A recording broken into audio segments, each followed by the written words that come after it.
Welcome to the Elevated Edit Podcast. I'm your host, Blaklee Ramsey, and the goal of this podcast is to discuss all things personal development, wellness, and the art of editing your life in an elevated way. From mastering morning routines to mastering your mindset, we're going to sift through the noise and empower you to take elevated action. Make sure you catch the show notes for all the details. Enjoy the show. Today, we're talking about something every entrepreneur thinks they've mastered, but let's be real, most of us are still struggling with, and that is boundaries. If your business is creeping into every corner of your life and you're constantly thinking about work, even when you're supposed to be off, you might need a little reality check. Luckily, I've got Katy Murray with me, entrepreneur, professional photographer, and the host of the Ginger Biz podcast, to break down how to actually set boundaries that stick. We're talking real talk, how to protect your time, avoid burnout, and finally create that balance that you've been chasing.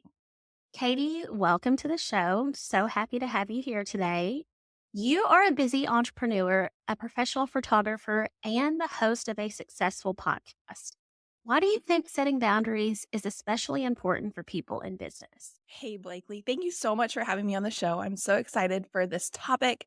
And I believe it's so important to have boundaries so that you don't burn yourself out, so that when you are showing up, you're showing up as your best self versus someone just getting the leftovers. And as an entrepreneur and business owner, it's so important that we serve our clients to the best that we can. And so this is one reason why I'm very passionate about this topic. I love that you said getting the leftovers because I think sometimes as entrepreneurs, we don't realize that we're not giving our best when we're just beyond exhausted. And this was something that took me a long time to realize. I constantly wanted to do more, do more. And then I realized that when I wasn't protecting my boundaries, I was letting my clients down. And so I love that you said that because it's so true. What are some telltale signs that someone is in serious need of setting boundaries or in their business life? And how can someone identify the things that are out of balance? Great question. So, one of them I would say is if you're starting to feel burned out. If you are having lackluster around your business or lacking the ability to have that motivation that you remember having before, I think it's very important to make sure that you're checking in on yourself. Am I feeling burned out or am I actually ready to pivot? And a lot of the times I would believe that you're probably feeling burned out. Another one, and you hit on this, is that you can't slow your mind down. If you can't slow your mind down on the weekends and stop thinking about work or that to-do list or those emails that are coming in, that's another sign. And then I would say the third one that is all encompassing is if your whole life is suffering or struggling.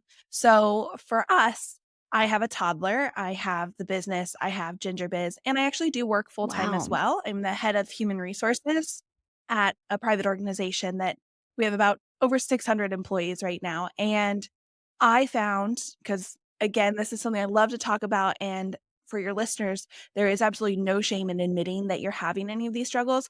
I found a couple months ago that everything I was doing was a little bit of a challenge in the sense of like, okay, we're getting up today and we're going to work. Oh, we have a play date after work. Oh, we have this. Oh, we have that. And I was like, okay, this is getting really hard. I'm just struggling with my relationships, with my business, with everything. So then I realized, okay, let's take a quick step back and assess what those things are. Absolutely. I love that. I was literally just about to ask you, like, what are some of the signs of burnout? Because I think, not only as entrepreneurs, but as women, we sometimes don't take the time to like sit down and do almost a self assessment on how we're feeling. And Mhm. I love that you said, things become challenging when you're burnout. And I would love for you to kind of go off on that a little bit because I think so many people maybe don't understand when they're feeling that burnout. So could you touch on that a little bit? Maybe some signs, not just, mental, but like physical that people might experience so they kind of know when that burnout's happening? Absolutely. So I'll take a personal approach to it. We, in the spring of this year, at the time of this recording, it was about 3 or 4 months ago, maybe a little longer, almost 6 months ago, we bought a new house, and our goal was to rent the old house. We didn't wanna sell it. And I we had been looking for about 6 months prior to that, and I just started, like, running low on steam, but I didn't identify it that way. I started thinking like maybe it was time to pivot my business. Like I don't want to do as much photography. Maybe the podcast isn't what it needs to be and it's not serving me anymore. And I just started having all these naysayers in my head about pretty much everything I was doing. Even to the point when we bought the house, I a little bit couldn't find my joy in it. Now, don't get me wrong. I'm just opening up that back closet for you guys. I did fully enjoy the process and I'm very thrilled and happy and thankful and blessed. But there was that voice in the back of my head that was like, well, maybe we spent too much. Maybe we shouldn't have moved here. Like maybe we shouldn't have done this. And for me, that was actually the burnout manifesting, which then trickled into I was drinking more energy drinks than I normally do, or I was having 2 cups of coffee each day. And I didn't realize that until months later when I slowed down, like you said, and checked in on myself, being like, why do I need an energy drink to get me through the day when I've never needed an energy drink to get me through the day? Why am I so dependent on the coffee? Because by 10 or 11 a.m., I'm feeling kind of groggy and my eyes are heavy. So I started to kind of look backwards. And that's when I implemented we have 2 dogs. I would take them for a walk each night, but separately, because I was like, I need some time where I'm not plugged into screens, where I'm not talking to lenders, where I'm not figuring out how to get a rental in the property, like all these things. And with business, there was a point when I was like, okay, we're just kind of doing the minimum. Thankfully, I batch all my content. So it didn't affect me immediately, but I did have to have some sort of forward trajectory. And then also, I was getting insomnia because I felt like I wasn't productive during the daytime. So then in the nights, I'd roll over and be like, oh, I have to make sure I do that tomorrow. Like there's a deadline coming up, or I have to do this. And almost like you're just 2 steps behind. And so that's when I started to think to myself, like, let's slow down. Like, I don't have the energy to play with my kid. I'm not serving my husband. I'm not serving my clients. And again, this is very much just a window, but like, I am still a good wife. You are still a good wife. You are still all these things. You just feel that you're not doing 100%. And so for me, that was what it was. And also, to be honest, it's not like this is a new thing. That happened 6 months ago, but it happened 2 years ago. It happened 5 years ago. It's normal to kind of go through these different waves of it. Does that kind of qualify and answer your Absolutely. I question, think you went Blakely? above and beyond. And I love that you touched on that because it's almost like what comes first, the chicken or the egg. You're so busy and you have the energy drinks and then you're not, maybe you're not working out or you're not sleeping. And it's like, oh, well, because I don't have time Mhm. to do that. But, all those things that you need to be doing to take care of yourself so you can show up as your best self are the first things that get put on the back burner when you get busy and overwhelmed, and Mhm. then it just turns into a cycle. And so, I love that you mentioned that because I think so many women, especially moms, will relate to that. You are the first person that gets put on the back burner, unfortunately, a lot of times. Mhm. And I do think it's hard to, when you have so much on your plate, to stop and go, oh, well, I need to, call it an early night tonight, or I need to, do whatever it is that you need to do to kind of get back on track. It's really difficult to be in that place. So I love that you mentioned that. And I would love for you to talk about when you started setting boundaries, what kind of positive impacts did you see? And how do you think that those boundaries affected your work life balance? Yeah. So I think there's so many different types of boundaries to consider for your listenership of what will work for them. But so many of them have positive impacts, such as managing work life balance, staying focused, avoiding conflicts, and just so much more. So even if your listener's not necessarily where I was and I'm like, I don't know what I'm doing in life, it's never too early to start working on those boundaries and practicing that habit so that when you do need it, it comes into play. And I would say that again, by setting boundaries, I was able to then allocate time to walk the dogs and get some movement. Like you said, like I'm drinking more energy drinks, but I don't have the time to go work out at the gym. Well, setting boundaries saying, okay, well, I'm going to set office hours and at 5 p.m. or 6 p.m. or whatever time it is for you, you clock off and you agree to yourself, not to anybody else necessarily, that now I'm going to be present in other aspects of my life. And for me, that was taking the dogs for a walk, making sure my family had the attention that they needed, and doing those sort of things. And one of walking the dogs helps because we got to get dinner and everything ready. So my husband plays that card. And there's just a lot of different things. Also, if you start to almost organize things, you can get them out when you need to. So a visual would be if you have different bins that you put different things in, when you're going to look for A, you can look in the bin that it's in. Whereas I find when everything's chaotic and messy and I don't have boundaries and I'm not set up and organized, then I end up pulling out bin A in the middle of the night when I'm can't sleep and I start thinking about those emails or those other items that I need to knock out. Whereas if I have an organized workspace, I have set boundaries, I know when I'm going to get to it, I can kind of keep it in that bin and say, nope, I know where it is. I know when I'm going to get to it. I love that you mentioned that. And for me, this kind of topples off of that, but the guilt that I felt when I first started to implement Mhm. boundaries was so heavy because, especially in real estate, it is hard to turn it off because, my clients don't get off until 5 or 6. And then that's when they can, talk about business. And I was working until 9 or 10 at night, but eventually I had to now I rarely work after 8. Um, because my brain is not working at that point in the day. But I really Okay. started to feel guilty because my clients do mean a lot to me. And I am very thankful that they trust me. But when I didn't have boundaries on my business, I had guilt because I wasn't spending time with my friends. I wasn't taking care of my home. I wasn't spending a lot of time with my husband.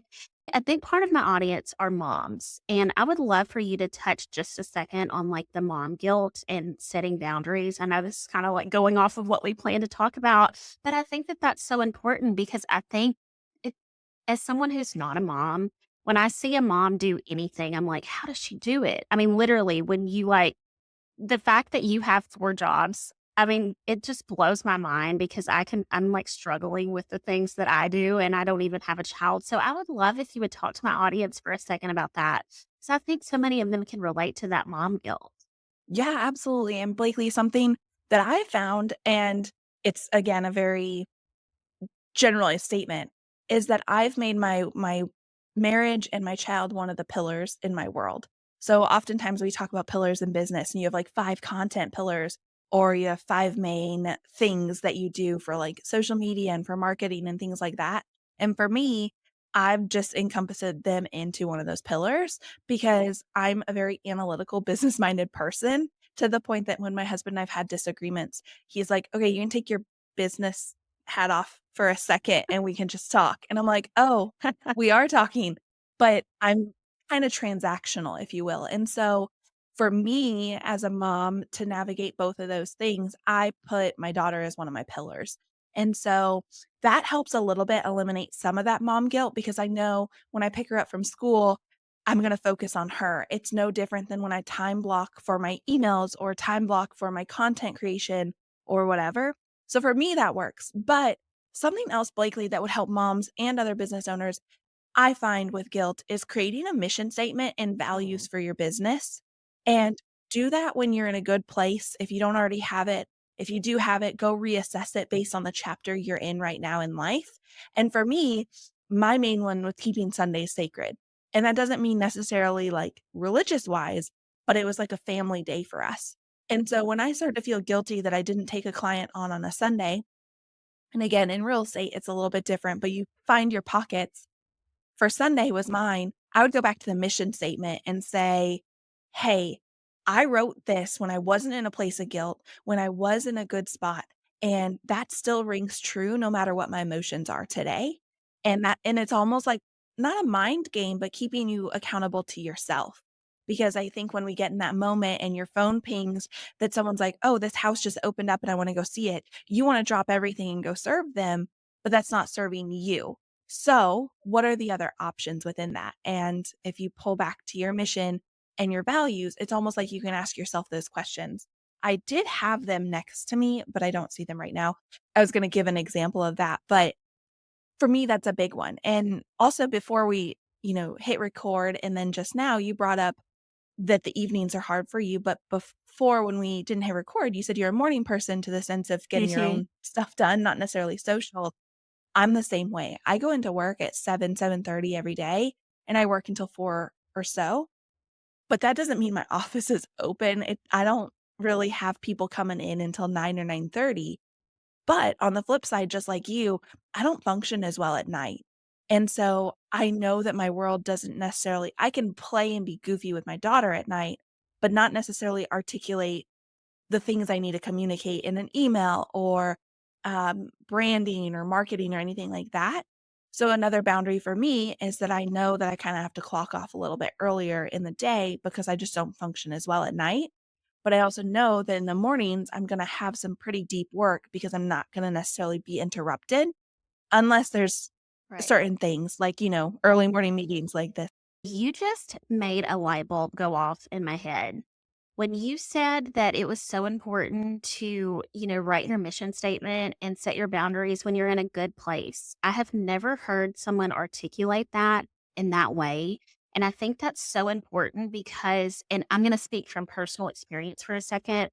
I think sometimes I try to set boundaries when I am overwhelmed and when I am kind of like in a bad place. And then it's hard for me to keep those boundaries because they don't have my core value and Mhm. my core mission behind them.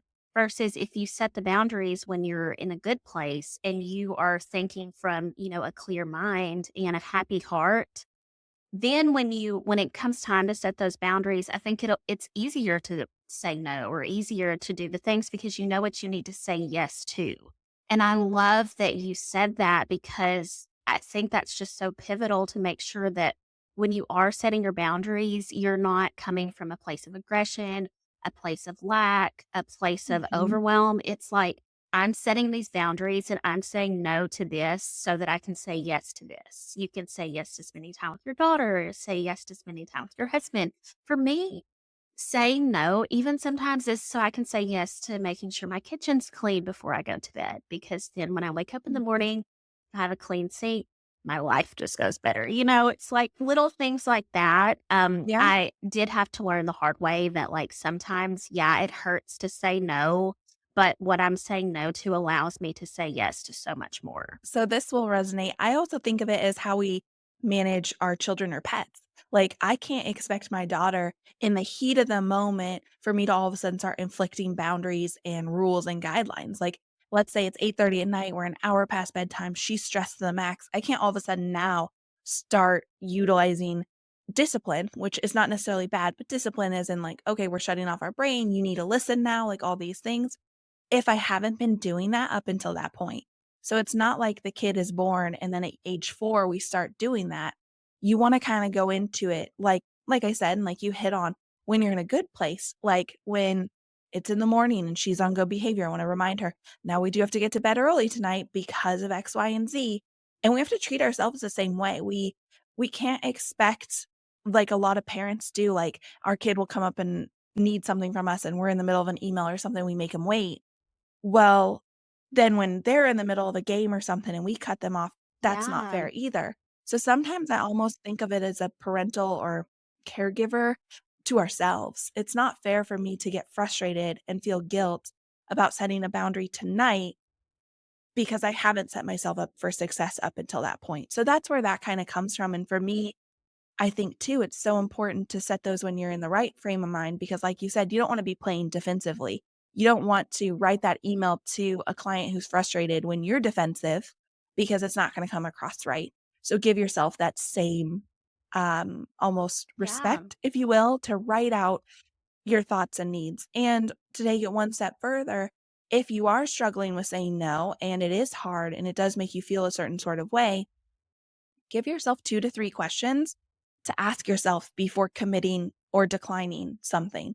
So, at my day job, I tend to take on a lot. Human resources is kind of the nucleus, and I start getting asked to do things that maybe felt like fall outside of my scope or outside of what I need to do. So, the first question that I ask myself is, how does this help my manager? How does this help the general manager of the club who I report to? And then the second one is, how does this help HR or help a team member? And then thirdly, how does this help me? And if it's none of those things, then I find who it goes to or how it should be done, or I just simply say, "No, unfortunately, I can't help with that." And that's okay. So that's to take that mission statement and those values just a little bit further if for you, it doesn't work to lift up your values and read through them and say no because of something Oh in there. Does yeah, that make sense? absolutely. I love that. I love the format of the questions. I I think sometimes it's we want to say yes because we want to make other people happy or we want to be perceived in a Mhm. certain way. And so I love the thought of, slowing down, asking yourself those questions. And so that way, once again, you say no now so you can say yes to something later on. Cause yeah, you probably have the capability to say yes to thing. But is that something that's actually going to really utilize you as a worker and a human being? So I love that you have those questions. Mhm. I want to go back to something you mentioned earlier, and you mentioned seasonal boundaries. And this is something that I think people maybe aren't aware of. And they get really hard on themselves because they go, oh, well, 2 months ago, I was waking up at 5 a.m. I was going to the gym. I Mhm. was, et cetera, whatever their thing is. And I love the idea of seasonal boundaries. And I've really been trying to give myself grace when it comes to seasonal boundaries. So I would love if you would talk for a minute about those and kind of what that looks. Yeah. In our businesses, we have busier and slower seasons, just like in life. And so our boundaries need to adjust to these seasons. I don't take on new creative tasks or projects during a super busy season. And that would mean maybe for wedding photographers, that could be the summer months or like spring to fall uh, elements of the year. But it's just so important not to take on maybe these extra things during that time. So I actually have blackout dates where I don't schedule anything at all in the thought process that I know I'm gonna be busy during that season. And this gives myself and my family my full attention during the busy season because I've blacked out those dates. And in the winter, I don't really schedule any blackout dates because the demand is so much less. And that's just based on my career. We do a lot of onboarding and hiring in the spring. Wedding season is in the spring, family photos, all of that stuff is going on. Plus, I find that a lot of other business owners want to guest on podcasts, want to seek out information during the springtime because they're vamping up for their seasons. So for me, that's a season where I don't do extracurriculars. It's very much like we're focused, we're grinding, and those blackout dates are to protect time with myself and with my family. Whereas the fall is a little bit different because everything's proactive. So I get to pick and choose when I book guest podcast recordings, when I book family fall sessions. I can be a lot more strategic because it's more a controlled environment for my world. I know as a realtor, you have different seasons as well, and just different business owners have them. It's funny because we bought right before the spring hit, and everyone's like, "Well, you'll have so many more options if you wait a month." And the funny thing is, literally, once we moved in, Oh, houses just were no. popping up all over this neighborhood. And I was like, you know what? God wanted me to have this house. We're just gonna go with it. I even saw like just 2 blocks away, the cutest house actually just went on the market. And I'm like, "No, it's too close to the main street. I wouldn't have liked it anyways." At least that's what I'm Yes. telling myself. No, for But real. it's just what you have to do. So, but you get that everyone has their pockets. So you have to set those seasonal boundaries. And also those don't have to be like annual. They can be per the chapter Oh. you're in. Like for me, postpartum was a pretty wild ride. And so postpartum was like all hands off, we're not doing anything. And granted, I had my child in 2019 at the end of the year. And then the day I went back to work, they Oh my declared the global goodness. pandemic. So that was the whole thing. So both for the business and for my job. And so that season for me was just we're not doing anything. But then last fall, I ended up doing I just took a step back from doing so many photos and I actually batched all my podcast content. And what I did, and this is again those seasonal boundaries, is I'll go into Calendly or wherever and put what dates I'm willing and able to record, what nights I'm willing to stay up a little bit later, what mornings I'm willing to get up earlier because I have to navigate the job as well and I'll hustle during those times. But then I also, the main thing that I do in any seasonal time in life, whether it's a year or a month or a week, I'll go in and put my hard non negotiables. So when my daughter was in gymnastics, those go in the calendar first so that I don't feel guilty later having to pivot or move my calendar to go to her gymnastics class. And same with the business. If the podcast is taking priority because I'm running low on content, I'm going to put those in first and other things need to fill in around it. And like you mentioned, us as business owners oftentimes forget to serve ourselves. And so I actually go in and put time in the calendar for the nights that I'm just going to paint. I like to paint, I like to draw, and that's kind of therapeutic for me. So I'll put that in the calendar. That way, I don't accidentally double book myself or make something else a priority, especially when it comes to money, Right. right? As a business owner, we don't want to say no to a paying client or someone who's about to buy a big ticket item. But on the flip side, we want to serve them the best that we can. So making sure that you schedule something in and then treating yourself as almost another person, right? Going back to that respect that you would give to someone else when you're responding to their emails, when you're talking to them, when you're serving them. You wouldn't, if I had a podcast recording with you this morning like we do, I wouldn't then entertain other activities during that time frame. So we have to think of ourselves that way when we set those boundaries. And I think going back to one of the earlier questions, that really helps with the guilt of it. Because if we get in the habit of putting these things in our calendar and making them a priority, when they come, we know that we've strategically aligned everything else around it so that nothing is necessarily falling by the wayside or suffering. It's that, no, I got to be present in this moment doing this thing because I was present in that moment doing that thing I need earlier. you like a little version of you like sitting on my shoulder every day. Like everything you're saying, I'm like, yes, yes, yes. I have started, it's kind of I cheesy, love but it. I have started putting on my Google Calendar, I will just like block off like 3 hours on a Saturday and I just put say no. And anytime somebody calls me and they're like, "Hey, can we go look at a house Saturday at 1 o'clock?" And if it says say no, I go, "Oh, I'm sorry, I can't do that." I don't give an explanation. And then when Saturday comes and I have that 3 hour window, sometimes I literally just lay on the couch or I'll go for a walk Mhm. or, whatever it is that I want to do. But like having that and knowing that I have that window where I'm literally going to say no to everything else. And I'm going to have that window of time that I have nothing on my calendar has been so freeing for me. Like I'll be in the middle of a crazy day and I'm like, oh, on Saturday, I have 3 hours to do absolutely nothing.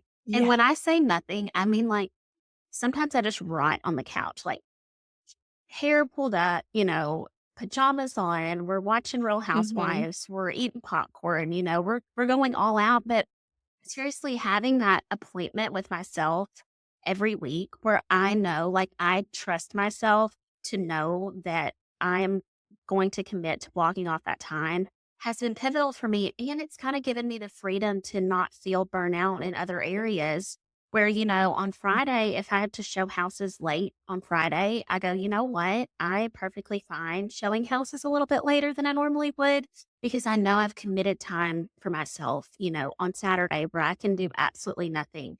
And so I love the way you articulated all of that because I mean, your words are fantastic. I don't know if anybody's ever told you how well you are at articulating thoughts, but you're amazing at that. So to continue on with communication, I think this is probably the hardest part when it comes to boundaries for most people. I know it is for me, but I would love to hear how you communicate your boundaries with your clients, your colleagues, and even your family. And I would love for you to talk a little bit about how you are consistent in enforcing those boundaries without coming off as, rigid or cold. Because I think me especially, I sometimes worry about someone thinking that I'm rigid when I implement a boundary. So I'd love for you to talk about that for a minute. Yeah, and thank you for all those sweet words. I love that you kinda utilize it the same way that I do with the light at the end of the tunnel with those 3 hours, and absolutely no judgment. Because Saturday morning, I had to do something at 5 a.m. for my job, which is abnormal, and then I went to a photo shoot shortly after, and I came home and, like, communication, which we're about to dive into, I told my husband I was probably gonna maybe need a nap because I had to get up at 4 a.m., and when I'm not at work, if I'm, like, in my home environment, naps are a little bit tempting because I'm, like, I don't know how to justify it, Oh, but basically yeah. I'm at home, you know? So I wanna, like, relax, and so I spent an hour just, like, laying in the bed, and, of course, he was wonderful about it, but I knew that Sunday I had no commitments at all, And so that was okay when I had to push through my work week, different commitments after work. It's almost like when you're getting ready for a vacation, you can push a Yes, little bit harder because you turn on that turbo. So as your listenership should, schedule time for themselves so that they can have that turbo boost if they need it in the week to know they're getting to this absolutely. spot. And it doesn't have to be Sundays, it doesn't have to be Saturdays. It could be Tuesdays at 10 a.m., like whatever fits your week and your chapter that time. But yes, so I think the last main thing to talk about with boundaries is that you must communicate them. So most people will take advantage um, of what they can, not necessarily negatively, but like if a client gets a response outside of your office hours, they won't think any more of it. But they also don't, if they don't get a response until the next morning, they probably won't even care. So you just want to be sure that you're communicating with your clients your boundaries and your limits. This can be as simple as an automatic reply, letting them know when to expect a response from you. For me, my automatic reply says like business, friends, or whatever. I'll respond within 72 hours. Clients, it'll be 48 hours. And new clients, it'll be within 24 hours. And initially, I was nervous that my clients would be upset that new clients got a faster response, but I have a rapport with my existing clients. So don't let those weird limitations, self-inflicted, hold you down. Another thing would be is posting your office hours online. We have them posted on our Google page as well as our signature lines, all of that. So it's getting communicated that way in case someone's like, hey, I haven't heard from Katie today. Like, that's weird. If they decide to go looking, and this comes from a type A personality, I look for those sort of things. So, and generally we attract the client that we might most relate to, so that works.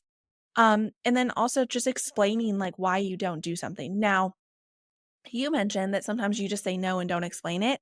I personally think that's the easiest way of doing it because I think if we get into the explanation realm of things, it can be a little bit overwhelming. And as a client, they just want to know the answer, yes or no, pretty quickly. Now, if it's something that they continually come back to you for, or you need to finesse it in a different way, you can. But we write the narrative. So, the biggest one with communication, in my opinion, and I come from hospitality and private country clubs, so relatively prestigious, and we've learned how to say no without saying no. So, yes, Blakely, I would love to show you that house. I can do 4 p.m. or on, but I don't have an opening before 3 or whatever the case is. And for the most part, people are receptive to that. Now, if you're wishy-washy and you're like, I prefer to do 4, but if you have to do 1, we can make that work. They're Mhm. going to take 1 because they're not gonna help you hold your boundaries accountable. They're not gonna know why you prefer 4 over 1. They're just gonna hear that you can, and it's gonna be easier on them. Now, you might eventually break into some clientele that hear that and respect that, or someone like me who I literally will respond and be like, "Okay, let me see if I can make 4 work," because I'm in my era of trying Right. to honor boundaries, and so I wanna help other people do that. But they're gonna do what they need to do. So you have to be committed to communicating your own boundaries. Otherwise, other people won't necessarily respect them, and not in a disrespectful, in a mean, ill-intended way, just that they don't realize it. And, you teased about having a miniature Katie on your shoulders. I have 2 relatively green team members, and when we're in meetings, I'll either give them a look or afterwards be like, "No, you can stand your ground." Or if they get a question when they're with me and then the third party walks away, I'll be like, "Girl, you can totally say no to that. Like, stand your ground. It's okay if you need to tell them it's gonna be an hour later or whatever the case." And I think that's so empowering and freeing because then as we start to do that, our clients will start to understand that. I actually personally will sometimes get a burst of wind at night and answer a bunch of emails, but I schedule them to Oh, go out the that's next day good. so that way I'm still conditioning my audience, my listeners, my clients to know that Katie's not working at 10 o'clock at night because you don't want to give them the idea that they have access to you all day, every day, even if there's phases where they do. And so just setting those, I think again, the main tangibles with that is like you can post your office hours online, um, blocking off dates like you said you do. And depending on the client and stuff, you can say however much you want to. Like for me, I have returning clients. And so they honor those boundaries a little bit more so than someone who doesn't know me from anywhere. And just being honest with yourself when you're making those bookings and going back to the 3 questions or to your basically values and mission statement. I think most people, if you had to give a reason, if I said like, I can't do that photo shoot on a Sunday because that's my family day, they're not gonna be, "Oh, well, can you just squeeze this maybe get up a little bit earlier and just neglect your daughter for a few minutes?" Like, they're Right. never gonna say that. So putting yourself in a position where they can help honor that, I think is so, so big. And then you'll start to see you'll get in a rhythm of it, it'll become habitual, and those clients that you carry with you or the audience that goes with you will also start to honor those, and it'll empower them too. Absolutely. I have found I used to be so nervous to implement my boundaries. Like I would literally be sick to my stomach. And it was most of it was a narrative that I made up in my head. But somebody would text me when I first started implementing my boundaries. Somebody would text me at 8:30 and I'd text them back. I'd be like, I'll get back to you in the morning. And they were like, okay, that's fine. I'm like, oh, like nobody hates me, things aren't on fire. Yeah. And I have had a few people over the years that have not respected my boundaries and pushed back, and I've just released them. I'm like, we're just not a good match. And I tell them up front, I'm like, if you need an agent that is crushing it at 9 o'clock, is up until midnight doing all the things, I completely respect that, but that's not me.